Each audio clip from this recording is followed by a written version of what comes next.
እንዲመክረን እንዲያስተምረን ቅዱስ ፈቃዱ ይሁንልን።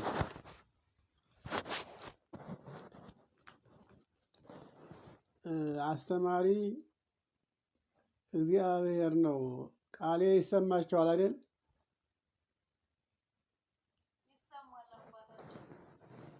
አስተማሪው እግዚአብሔር መንፈስ ቅዱስ ነው። ቀድሞም በነቢያት አድሮ ትንቢት ሲናገር የነበረው መንፈስ ቅዱስ ነው። በነቢያት አድሮ ትንቢት ሲናገር የነበረው መንፈስ ቅዱስ እግዚአብሔር አምላካችን በኋላ ዘመንም በመካከለኛው ዘመን ራሱ ሰው ሆኖ ተገልጦ እንግዲህ ስራውን አይተናል፣ ተመልክተናል። ከዚያም በኋላ ዓለምን ዙራችሁ አስተምሩ ብሎ የላካቸው ደቀ መዛሙርት ሐዋርያት ዓለምን ዙረው እንዳስተማሩ እናውቃለን። የሐዋርያትም ፍሬ ሐዋርያት የደከሙበት ሐዋርያት ዓለምን ዙረው ያዘመሩት አዝመራ ደግሞ እኛ ነን። እኛ የሐዋርያት ፍሬዎች ነን። አሁንም ሐዋርያትን ዓለምን ዙራችሁ አስተምሩ ብሎ የላከ አምላካችን እግዚአብሔር በእኛም አድሮ ቃሉን እንዲናገር በእኛም አድሮ ደግሞ የተናገረውን ቃሉን እንዲሰማ ፈቃዱ እንዲሆንልን ይህንን አስቀድመን መጀመሪያ አምላካችን እግዚአብሔርን እንለምናለን። ምክንያቱም እግዚአብሔር ካላስተማረ እግዚአብሔር ካልሰማ ሰው ምንም ኃይል የለውም፣ እውቀትም የለውም፣ ጥበብም የለውም። ሁሉ ነገር የእግዚአብሔር ገንዘብ ስለሆነ እና አሁን እንግዲህ የዛሬ ትምህርታችን መነሻ አድርጌ የመረጥኩላችሁ መርጬሃለሁ አልጥልህም ያልኩህ እኔ አምላክህ እግዚአብሔር ከአንተ ጋር ነኝና አትፍራ በሚል ርዕስ ነው የምንማማረው።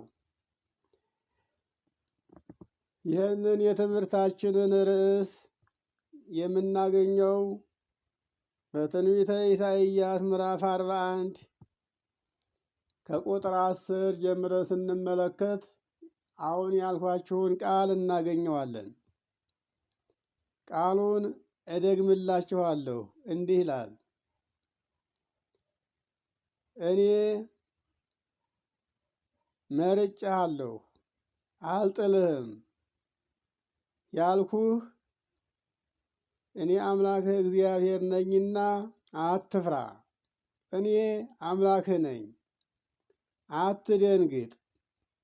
አበረታሃለሁ፣ እረዳህም አለው፣ በጽድቄም ቀኝ ደግፌ እይዝሃለሁ ይላል። ይህ ማን ነው?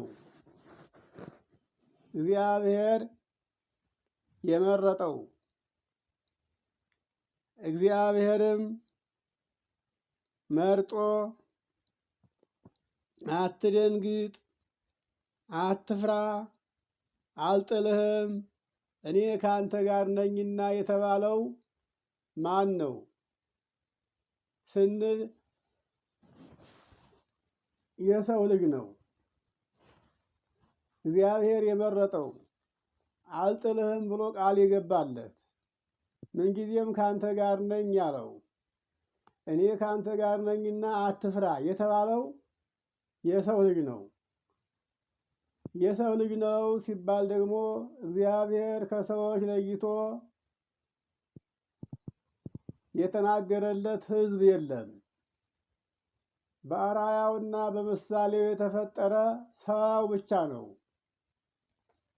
ሰው በብሔሩ ይለያል፣ በሀገሩ ይለያል፣ በመልኩ ይለያል፣ በስሙ ይለያል እንጂ በባህሪው አይለይም። ሰውን ከባህሪው መለየትም አይቻልም። እውነት ነው። ስማችን አይገናኝም።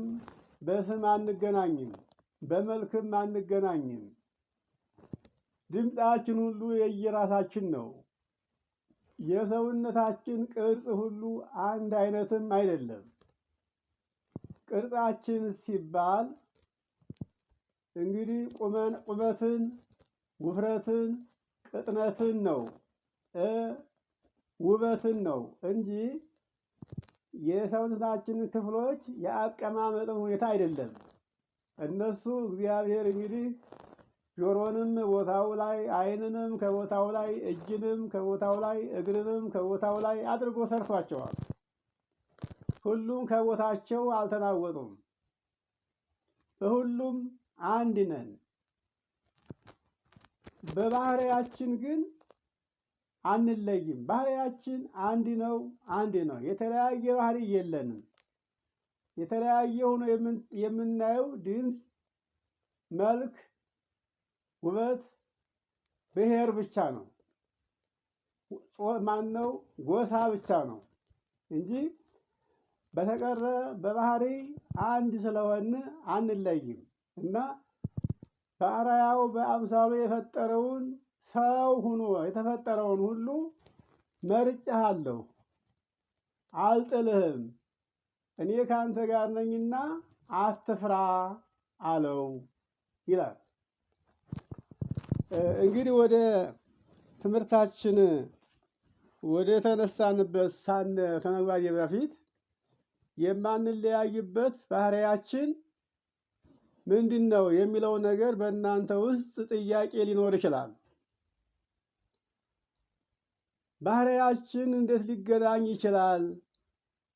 የአንዱ እሳት፣ የአንዱ ውሃ፣ የአንዱ ደግሞ ጸባዩ መልካም፣ የአንዱ ጸባዩ ክፉ ሊሆን ይችላል ልትችሉ ትችላላችሁ። ያ አይደለም። ባህሪያችን ሰው ነው። ሰው የሚለው ይሄ የሰው ባህሪ ነው። እግዚአብሔር መጀመሪያ ሰውን ሊፈጥር ሲፈልግ አዳምን እንፍጠር አላለም። ሰውን ነው ያለው። በባህሪው ጠራው። ሰውን እንፍጠር ካለ በኋላ ሰውን ፈጠረ። ሰውን ከፈጠረ በኋላ ስም አወጣለት። ማን አለው? አዳም፣ ሔዋን፣ አቤል፣ ሴት እያለ ስም ቀጠለ። እንግዲህ ሁሉም በየራሱ በየስሙ ይጠራል። ባህሪው ግን አንድ ነው። ሦስቱን አካላት የተመለከትን እንደሆነ አብ አብ ነው፣ ወልድም ወልድ ነው፣ መንፈስ ቅዱስም መንፈስ ቅዱስ ነው። አብ የሚለው ስም የአብ ብቻ ነው እንጂ ወልድን መንፈስ ቅዱስን በአብ ስም መጥራት አይቻልም። ወልድም ወልድ የሚለውን ስም ብቻውን ይጠራበታል እንጂ በወልድ ስም አብ፣ መንፈስ ቅዱስ አይጠሩበትም። በመንፈስ ቅዱስም ስም መንፈስ ቅዱስ ብቻ ይጠራበታል እንጂ አብ እና ወልድ አይጠሩበትም። አስተውሉ። ይኸውልህ በስም አይገናኙም፣ በግብርም አይገናኙም። ግብር ማለት ስራ ማለት ነው። የአብ ስራ ራሱን የቻለ፣ የወልድ ስራ ራሱን የቻለ፣ የመንፈስ ቅዱስም ስራ ራሱን የቻለ ነው። የአብን ስራ ወልድና መንፈስ ቅዱስ አይሰሩትም። የአብ ስራ ምን ነበረ? መውለድና ማስረጽ ነበረ። አብ ይወልዳል፣ ያሰርጻል። ሲወልድም እንደ ሰዎች ያለ በሰዎች ዘንድ ያለ ልማድ አይደለም። ሲወልድም አወላለዱ በቃልነት ነው። ማስረጹም በእስትንፋስነት ነው። እንግዲህ ወልድን ወለደ ሲባል በቃልነት፣ አሁን ከእኔ ወይም ከእናንተ የሚወጣውን ቃል እንደዚህ ነው። የአብ ቃል ልጅ ተብሎ የሚጠራው ቃሉ ነው። ማስረጽም የሚለው ደግሞ እስትንፋሱን ነው። እሱም መንፈስ ቅዱስ ነው። እንግዲህ ይሄ የአብ ስራ ነው። የአብን ስራ ወልድ መንፈስ ቅዱስ አይሰሩትም። አይወልዱም፣ አያሰርጹም ማለት ነው። የወልድም ስራ ደግሞ መወለድ ብቻ ነው። አብ ይወለዳል እንጂ ይወልዳል እንጂ አይወለድም፣ ያሰርጻል እንጂ አይሰርጽም። ይኸው ልጅ እንግዲህ ይሄ የአብ መውለድና ማስረጽ የአብ ስራ፣ መወለድ የወልድ ስራ፣ የመንፈስ ቅዱስ ስራ ደግሞ መስረጽ ብቻ ነው። መስረጽ ብቻ ነው። እንደ አብ አይወልድም አያሰርጽም፣ እንደ ወልድም አይወለድም። መንፈስ ቅዱስ ወልድም እንደ አብ አይወልድም አያሰርጽም፣ እንደ መንፈስ ቅዱስም አይሰርጽም። ስራቸው እንዲህ ነው። ባህሪያቸው ግን አይከፈልም፣ በባህሪ አይለዩም። ተመልከቱ፣ ባህሪያቸው አንድ ነው። እነዚህ ሶስቱ አካላት ሶስት መልክ፣ ሶስት አካል ያላቸው ሲሆኑ በግብራቸውም ደግሞ የየራሳቸው ግብር ሲኖራቸው ህሊናቸው ግን አንድ ነው። የሚገርመው ነገር ይሄ ነው። ህሊናቸው አንድ ነው። ህሊና ማለት ልብ ማለት ነው። በአንድ ህሊና ያስባሉ። ቃላቸውም አንድ ነው። የየራሳቸው ቃል የላቸውም። በአንድ ቃል ይናገራሉ። እስትንፋሳቸውም አንድ ነው። በአንድ እስትንፋስ ይተነፍሳሉ። እንግዲህ አብ ልብ ነው፣ ወልድ ቃል ነው፣ መንፈስ ቅዱስ እስትንፋስ ነው። አብ ለራሱ ልብ ሆኖ ለወልድም ለመንፈስ ቅዱስም ልብ ነው። ቃልም ለራሱ ቃል ሆኖ ለአብና ለመንፈስ ቅዱስ ቃላቸው እሱ ነው። መንፈስ ቅዱስም ለራሱ እስትንፋስ ሆኖ የአብና የወልድ እስትንፋሳቸውም እሱ ነው። ይኸውላችሁ በአካል ሶስት ሲሆኑ፣ በግብርም ሶስት ሲሆኑ፣ በስምም ሶስት ሲሆኑ፣ በህሊና ግን በባህሪ ግን አንድ ናቸው። ባህሪያቸው አይከፈልም። የእኛ ባህሪም ለዛ ነው የማይከፈለው። ይሄ ማን ነው? ሰው ነው። ሰው የሚለው ቃል የሰው ባህሪው ይሄ ብቻ ነው። ለዚህ ነው እንጂ ሰው የሚለው የሚከፈል ቢሆን ኑሮ እስካሁን ድረስ ኃይል ያለው አካል ለብቻው በወሰደው ነበረ። የማይከፈል ስለሆነ ትልቁም ትንሹም ጤነኛውም ህመምተኛውም እኩል ይጠራበታል። እጅ እግር የሌለው ሁሉን ያጣ ሰው እንኳ ቢሆን ሰውኛውን ማንም ሊነሳው አይችልም። ሰው አይደለም አይባልም። አያችሁ፣ ይሄ ነው ባህሪ ማለት ይሄ ነው። ስለዚህ እግዚአብሔር በአምሳሉና በአርአያው የፈጠረውን ሰውን ሳይለይ ከሰው ለይቶ ለእከሌ ብቻ ሳይል በአጠቃላይ ሰውን መርጬሃለሁ አለው። አልጥልህም አለው። ከአንተ ጋር ነኝ አለው። ከአንተ ጋር ነኝና አትፍራ አለው። አስቡ፣ ተመልከቱት። እንግዲህ እግዚአብሔር እንዲህ አድርጎ ያከበረውን ሰው እንዲህ ያለ ክብርና ማዕረግ ያገኘውን ሰው ሕጉን ጥሶ ሲያገኘው ይሄ አይረባም አይጠቅምም አለና አውጥቶ ጣለው። እየሰማችሁ ነው አይደል?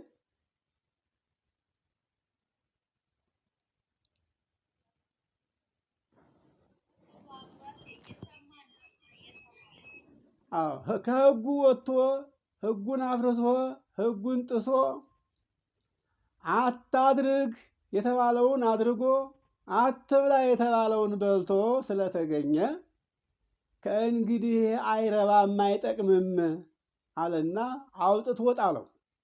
አያችሁት? አንድ ዕቃ እንገዛለን። እንግዲህ ሁላችን በየቤታችን መቼም ደስ ያለን ነገር እንገዛለን። ልብስም ገዛን፣ ሌላም ገዛን። ለተወሰነ ጊዜ ደስ ብሎ እንገለገልበትና ከትንሽ ጊዜ በኋላ ለዛ ወይም ለሰራነው ዕቃ ወይም ለገዛነው ዕቃ ፍቅሩ ያልቅልንና አውጥተን እንጥለዋለን። እኛ አውጥተን የጣልነውን ዕቃ አዳሽ ይሰበስበዋል። አዳሽ እንበለው እንግዲህ ይሄ ቆራሌ ለቃሚ ነው የሚባል መሰለኝና አዳሽ እንበለው።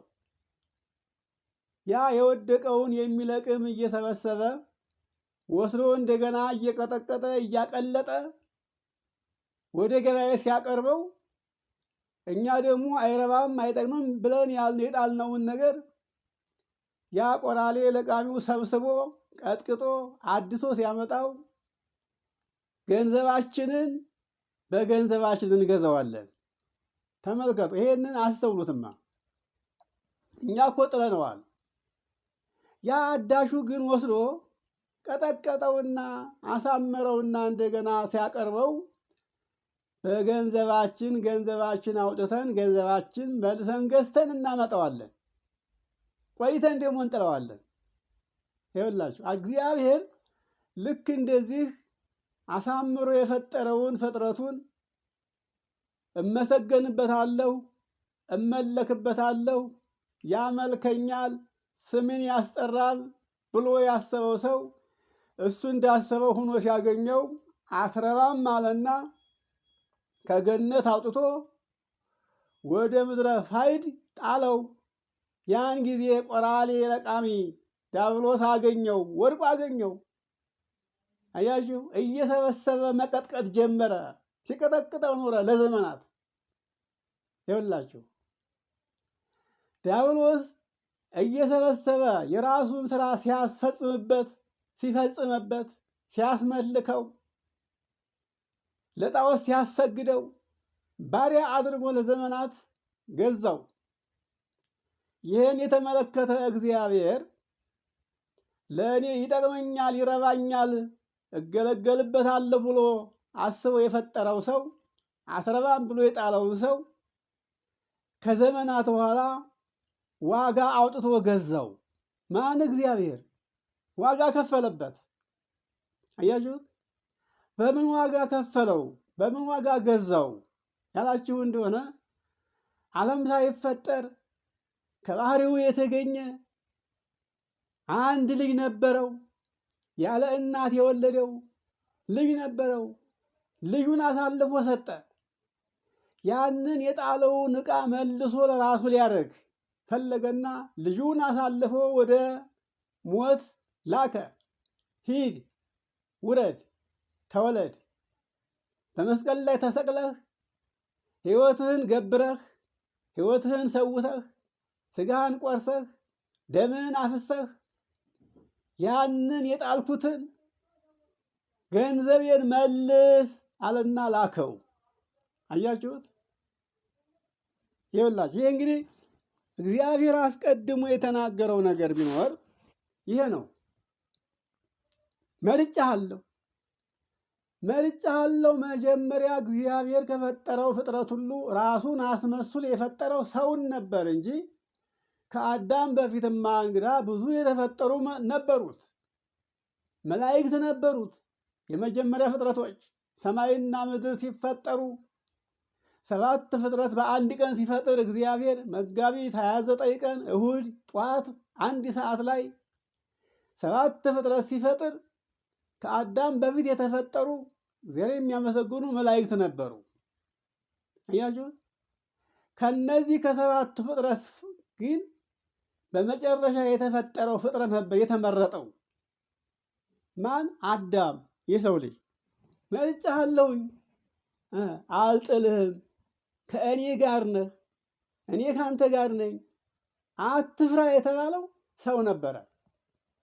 ሰው ግን እግዚአብሔር የገባለትን ቃል አላሰበም። እግዚአብሔር ከእርሱ ጋር መኖሩን አልተመለከተም። ብቻውን እንደሚኖር ብቻውን አስቦ ራሱን መምራት እንደሚችል ተመለከተ። እግዚአብሔር ወደዚህ ዓለም እንዳመጣው መገንዘብ አቃተው። በዚህ ሰዓት በዚህ ጊዜ እግዚአብሔር ጣለው። አሁን እንዳልኳችሁ ነው። እሱን እንግዲህ አንደግመውም። እግዚአብሔር ያንን የጣለውን ዕቃውን ለመመለስ ልጁን ላከ። ልጁ በዚህ ዓለም እንግዲህ የከፈለውን መስዋዕትነት ገና ከእናቱ ጀርባ ሳይወርድ በእናቱ እቅፍ እንዳለ ወደ በረሃ ተሰደደ፣ ተራበ፣ ተጠማ፣ ተፈተነ፣ ሁሉንም ቀስ በቀስ አደረገው። እንግዲህ የሰራቸውን ስራዎች እያንዳንዳቸውን እስከ ቀራንዮ ድረስ የፈጸመውን ያደረገውን ተአምራት ይሄ ለአማኞች ቅርብ ነው፣ ሩቅም አይደለም። ይህንን የማያውቅ ሰው የለም፣ መቼም እንግዳ ሰው የለም። ለዚህ ስራውን ሰራ፣ እግዚአብሔር እንዳሰበው አደረገ፣ ዋጋ ከፈለበት። ልጁን ሰዋ፣ በልጁ መስዋዕትነት የሰውን ልጅ ወደ ቀደመ ክብሩ መለሰው። ይገርማቸዋል። ለዚህ ነው እናንተ በዋጋ የተገዛችሁ ናችሁ እንጂ የራሳችሁ አልነበራችሁም። አዳምና ሔዋን በመጀመሪያ ዕፀ በለስን ሳይበሉ የራሳቸው ነበሩ፣ በዋጋ የተገዙ አልነበሩም። አያችሁ፣ በዋጋ የተገዙ አልነበሩም፣ የራሳቸው ነበሩ፣ በራሳቸው የሚያዙ ነበሩ፣ ነፃነት ነበራቸው። አሁን ግን ሰው በራሱ ዘንድ ይንቀሳቀስ ዘንድ እንደ ራሱ ፍላጎት ይሄድ ዘንድ ነፃነት የለውም። የተገዛ ነው፣ በዋጋ የተገዛ ነው። ዋጋ ፈሶበታል፣ ለዚያውም ሕይወት። ይኸውላችሁ አሁን አናስብም እንጂ ብናስብማ ኑሮ ለዚህ በቂ ምሳሌ የሆነ እያንዳንዳችን ራሳችን ስናስብ ስንመለከት በመንግስትም መስሪያ ቤት ቢሆን በግል ድርጅትም ቢሆን በሌላም መስሪያ ቤት ቢሆን ተቀጥረን የምንሰራው ሁሉ በዋጋ ተገዝተን ነው። በዋጋ ስለተገዛን እንደፈለግን ለመኖር ነፃነት የለንም። እናቴ ብትሞት፣ አባቴ ቢሞት፣ ዛሬ አባቴ ሞተ፣ ሐዘንተኛ ነኝ፣ ቀብር አለብኝ ቢል ያ ቀጣሪው ሰውዬ ካልፈቀደ አይ ስራውን ጥለህ መሄድ ከፈለክ ሂድ እንጂ አልፈቅድም ቢል ያ ሰውዬ ከእንጀራ የሚበልጥ የለምና ስራ ላይ ቦታ ሆኖ ያው መቼም ሐዘንተኛ ቢሆንም እያዘነ ስራ ላይ ይውላል እንጂ እንጀራውን ጥሎ አይሄድም። ለምን? የሚያዝበት ባለስልጣኑ ያ የቀጠረው ሰው ነው። እያንዳንዳችን እንግዲህ ሁላችን አሁን በሀገራችንም እንኑር በሰው ሀገርም እንኑር በሰው ቤት ተገዝተን ያለ ነው፣ በዋጋ ተገዝተን ያለ ነው እና በራሳችን ነፃነት የለንም። ይገርማቸዋል። እንደፈለግነው ከፈለግነው ቦታ ደርሰን እንምጣ ብንል ያ ፈቃድ አይሰጠንም። ፈቃድ ሲሰጠን ብቻ ነው ታዛዥ ነን፣ ሎሌ ነን። ይኸውላችሁ እንግዲህ ለእግዚአብሔር እኛ እንደዚህ ነን። ሐዋርያው ቅዱስ ጳውሎስ እናንተ በዋጋ የተገዛችሁ ናችሁ እንጂ የራሳችሁ አይደላችሁም ያለን አንደኛ ቆሮንቶስ ምዕራፍ 6 እና ምዕራፍ 7 ስትመለከቱት ቁጥሩን አልነግራችሁም እንዲታነቡት ማለት ነው። ልንገራችሁ እንደ ቁጥሩን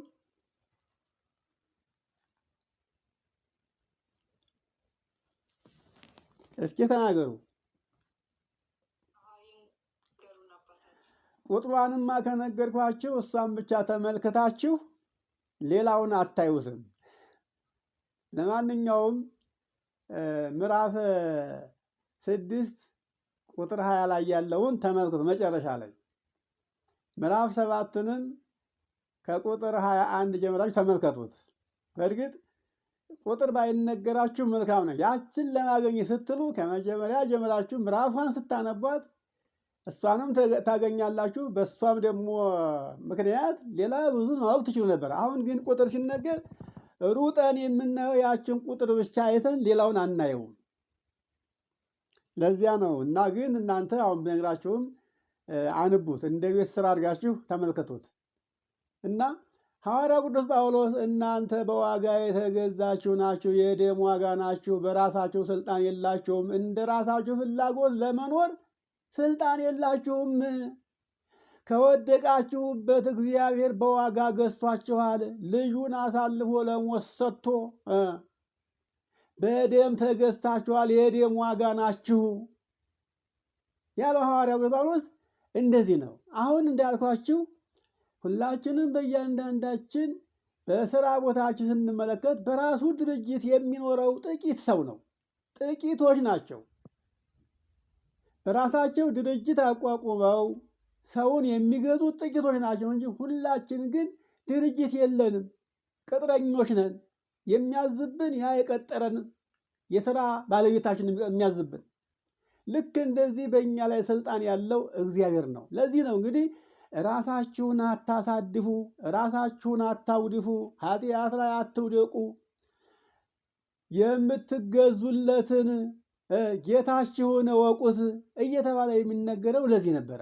የሚገርመው ነገር ግን ይህ ዓለም ልክ በራሱ እንደሚኖር አድርጎ ራሱን ነፃ አድርጎ ባለቤቱን በዋጋ የገዛውን ነገር ዘንግቶ የኃጢአት ተገዥ ሆኖ ወደኋላ ተመልሶ ወደ ቀድሞው ልክ በኦሪቱ ዘመን እንደነበረው ሆኖ ታዩታላችሁ። ይህ እንግዲህ ይህንን ያመጣው አለመታዘዝ ነው እና አሁን የተነሳንበት የትምህርታችን ዓላማ መርጬሃለሁ ስንባል የመረጠን እግዚአብሔር ለክብር ነበረ እንጂ ለሐሳር አልነበረም። አያችሁ፣ ለሐሳር የተመረጠ ሰው የለም። ሰው በራሱ ጊዜ ከክብር ወርዶ ለሐሳር ወደ ሐሳር፣ ወደ መከራ፣ ወደ ቅሌት፣ ወደ ውርደት እየሄደ የምታዩት ሰው በራሱ ነው የሚሄደው። ሰው ደግሞ በራሱ ወደ ውርደት፣ ወደ ቅሌት መሄድ ሲያምረው እግዚአብሔር ይለቀዋል፣ አስሮ አይዘውም። ምክንያቱም እግዚአብሔር አስቀድሞ ነፃነት ሰጥቷል። እኔ ሁለት ነገር አስቀምጬልሃለሁ፣ እሱም እሳትና ውሃ ነው። አቅረብኩ ለከ እሳተ ወማየ ፈኑ እዴከ ኀበ ዘፈቀድከ።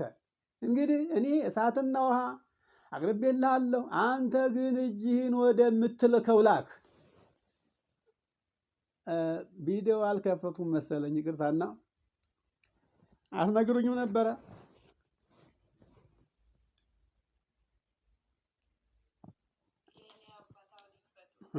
አሁንማ ከፈትኩኝ፣ ትዝ አለኝና ራሴ ከፈትኩኝ። መተያየት አለብን እንደዚህ እንጂ ራሴን ደብቄ መናገር የለብኝም። እና እግዚአብሔር ሁለት መንገድ ሰጥቷል። ምርጫው ያንተ ነው ብሏል። አያችሁ፣ ምርጫው ያንተ ነው፣ አልከለክልህም። እግዚአብሔር ፈጥሮ ሳልወድ በግድ ገዛኝ እንዳትል አለና ነፃነትን ሰጠው።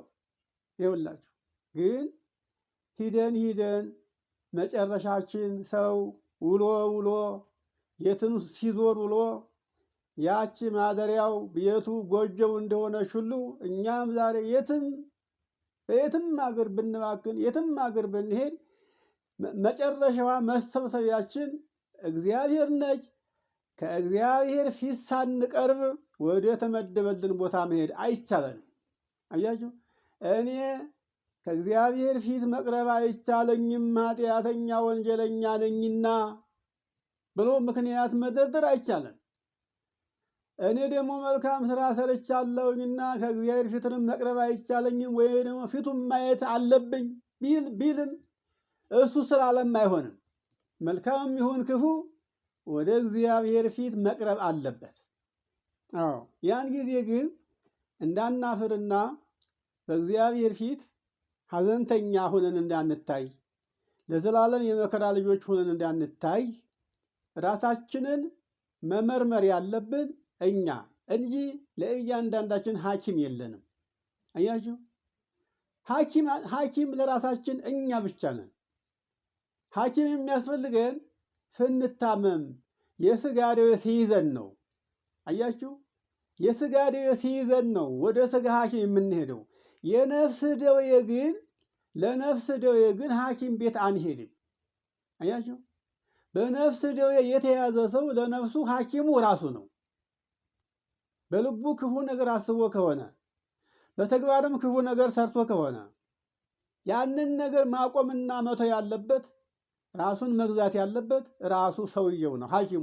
የነፍስ ሐኪም እያንዳንዳችን በራሳችን እንጂ ነፍስ ሐኪም የላትም። አያችሁ፣ የነፍስ ሐኪም ያ ያደረችበት ስጋዋ ራሱ ነው።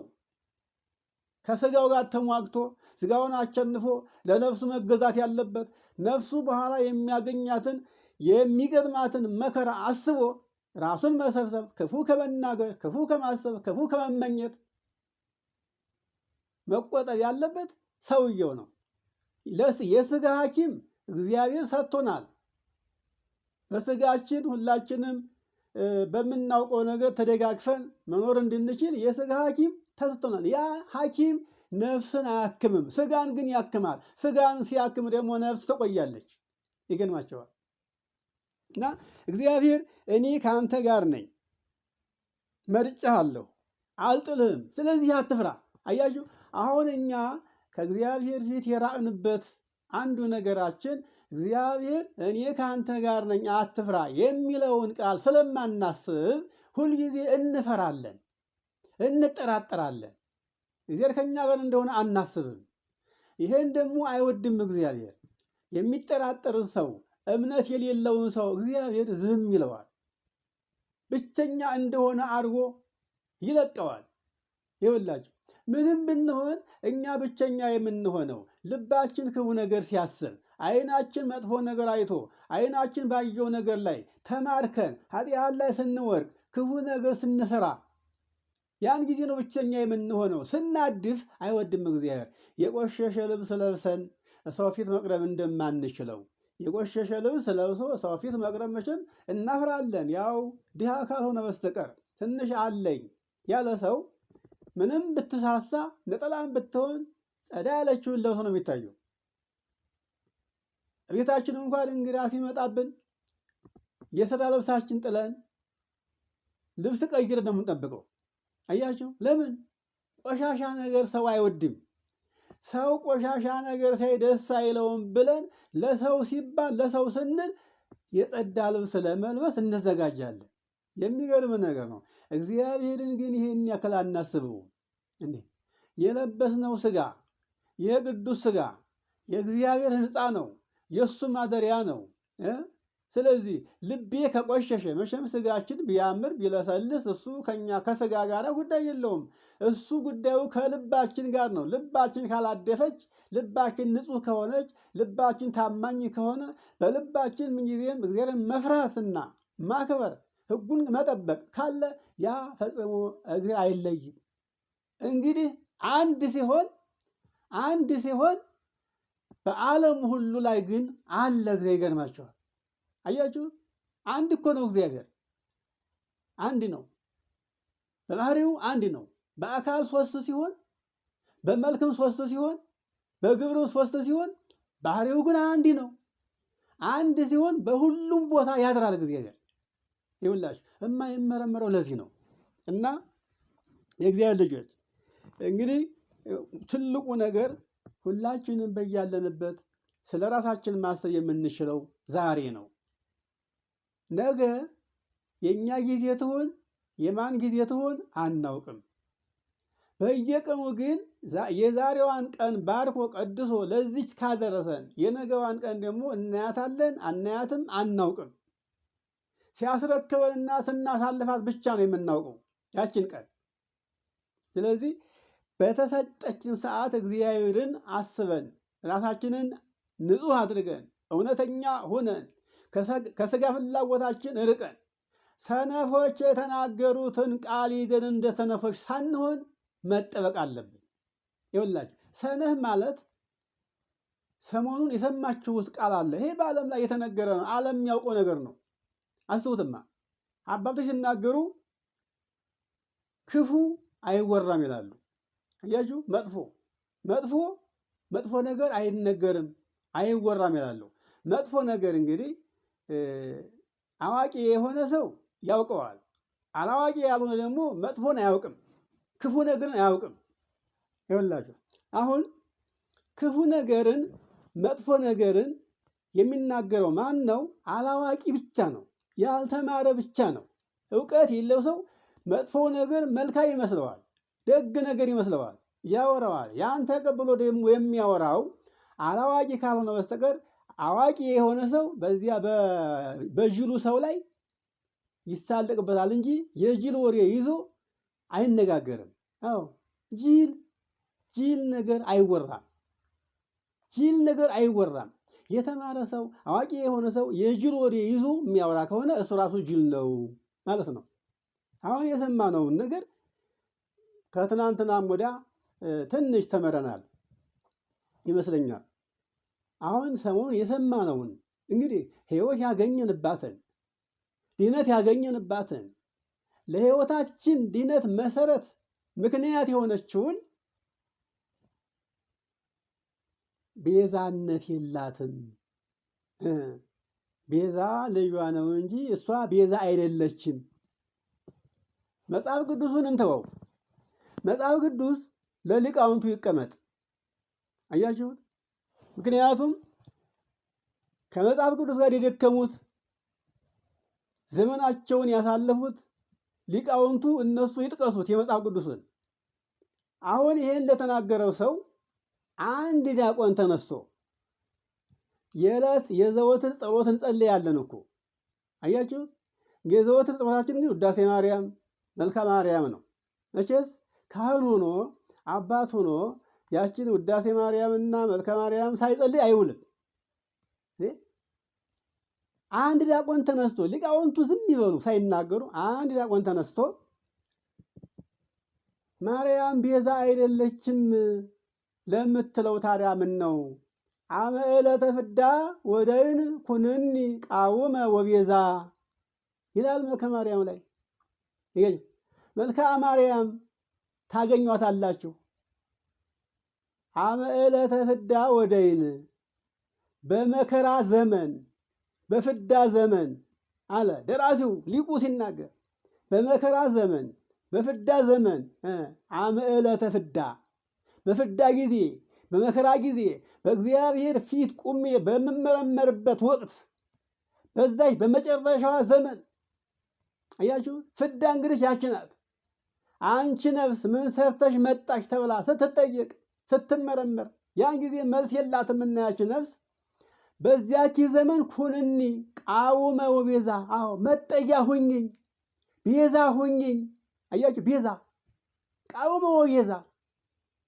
ቃውም ማለት መጠጊያ ነው፣ መጠለያ ነው። አያችሁ መሸሸጊያ ነው። ከዚያች ከምመረመርባት ቀን በዚያች ቀን አንቺ መጠጊያ ሁኝኝ፣ መሸሻ ሁኝኝ፣ ቤዛ ሁኝኝ። ይኸውላችሁ እንግዲህ እንደው ስለ በላዔ ሰብ ታውቃላችሁ? ስለ በላዔ ሰብ ታውቃላችሁ? የካቲት ኪዳነ ምሕረት ስትደርስ የሚነገረውን ተአምረ ታሪክ ትሰማላችሁ። በላዔ ሰብን ማን አዳነው?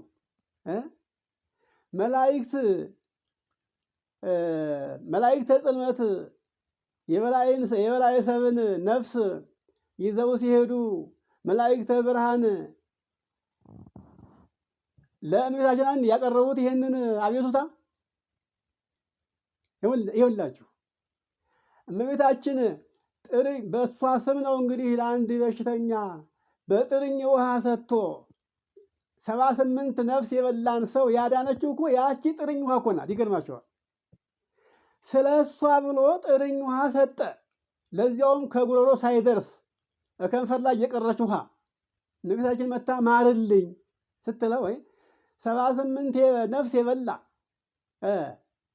የባህሪ አባቴን አብን የባህሪ ሕይወቴን መንፈስ ቅዱስን እኔን የካደ እንዴት ይማራል ስትል፣ ልጄ ቤትሽን የሰራ ስምሽን የጠራ በስምሽ ለተራበ ለተጠማ ለታረዘ ያበላ ያጠጣ እምርልሻለሁ ብለኸኝ የለም ስትለው፣ ያችን ጥርኝ ውሃ ቅዱስ ሚካኤል እንዲመዝን ከ78 ነፍስ ጋር እንዲመዝን ተላከ።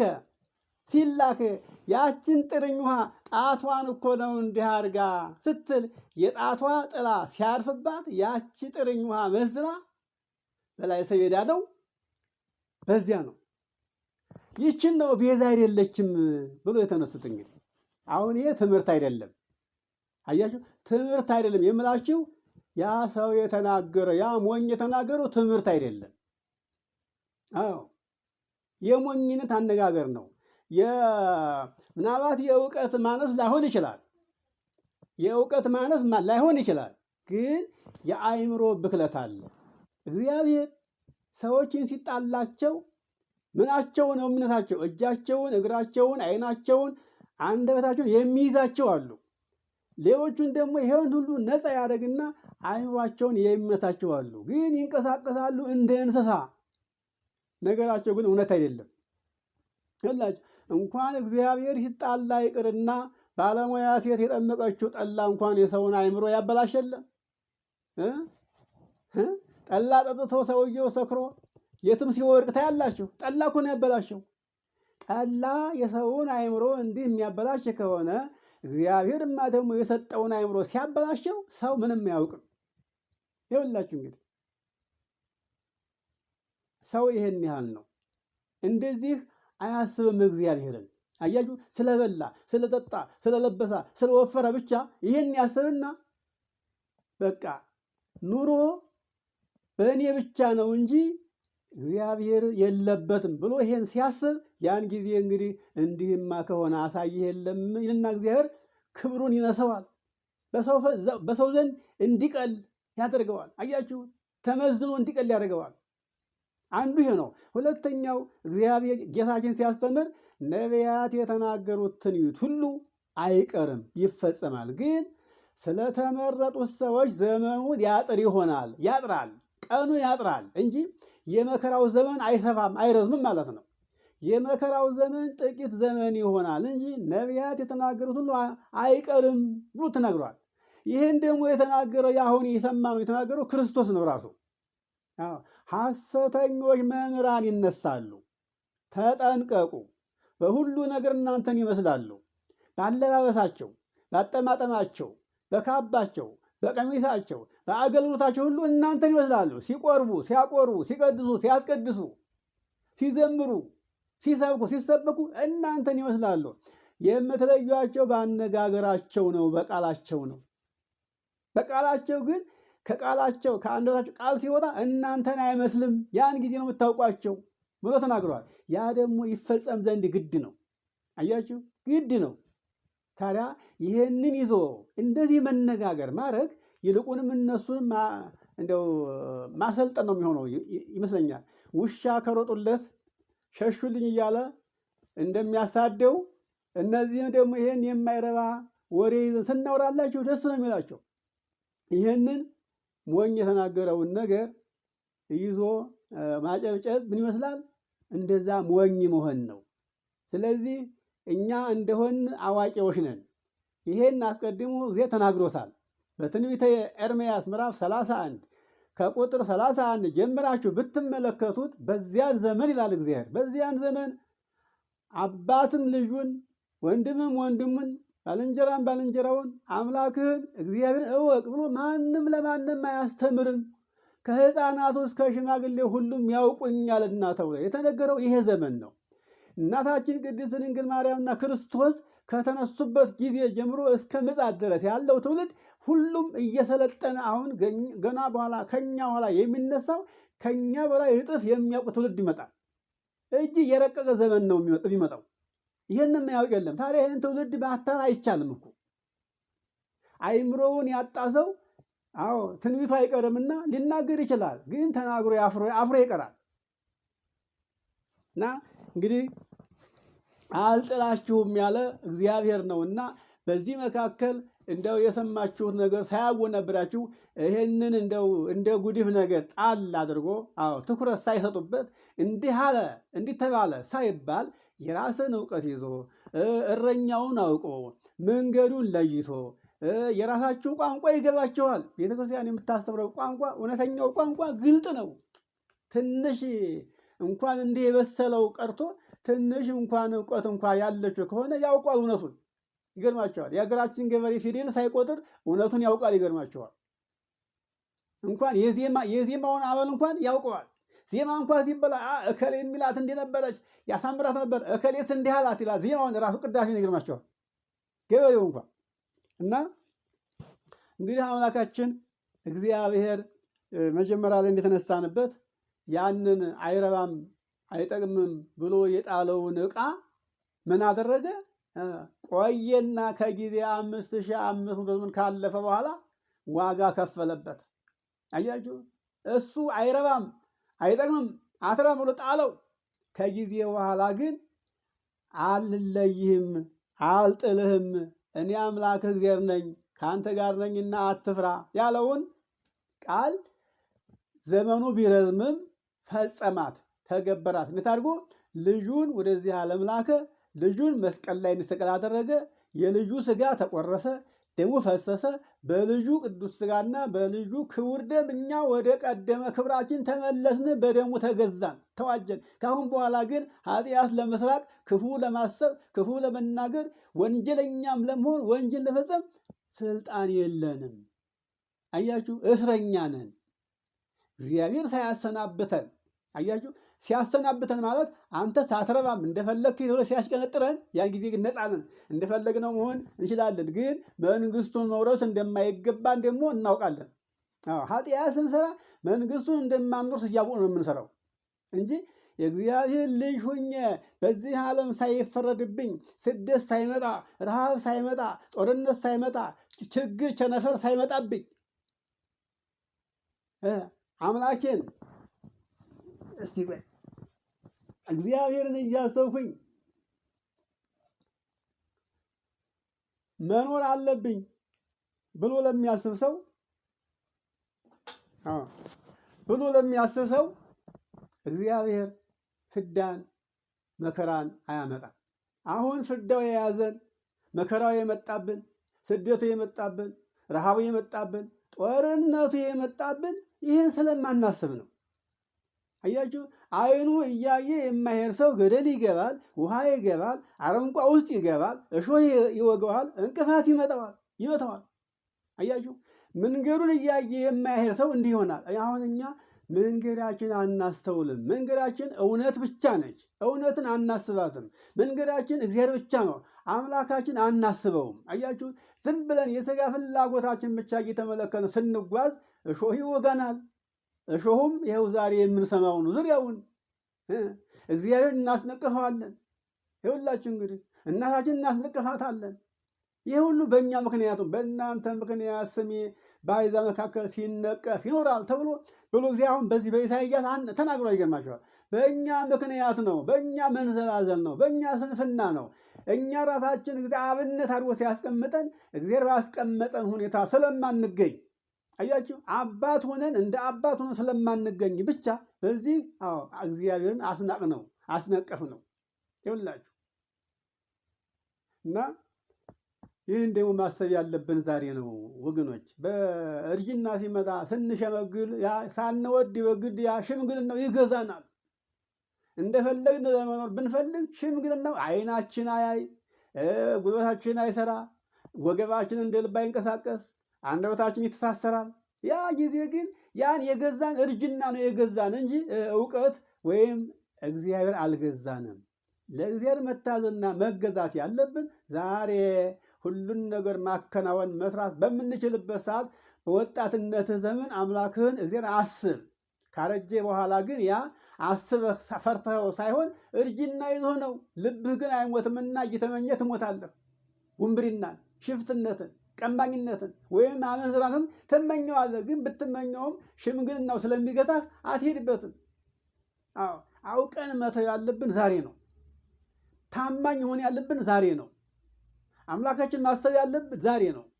ይሄ ከሆነ ግን እግዚአብሔር ተናግሮ የማያስቀር ምሎ የማይከዳ አምላክ ነው። እንግዲህ ይሄንን አሁን ኢሳይያስ 41ን እናንተ ሙላውን ብታነቡት ደስ ይለኛል። እንደገና መቀጥላቸው ደግሞ ኢሳይያስ 43ን አንቡትማ ሰፋ ያለ ምስጢር ታገኛላችሁ። እንዳው ከዚህ ጋር የሚሄደውን ብዬ ነው እንጂ መቼም ጊዜ ካለንማ እንግዲያ ብዙ ነገር ነው የምናገኘው የምናውቀው። መቼም ሁሉም ምስጢር ነው፣ አይጠገብም።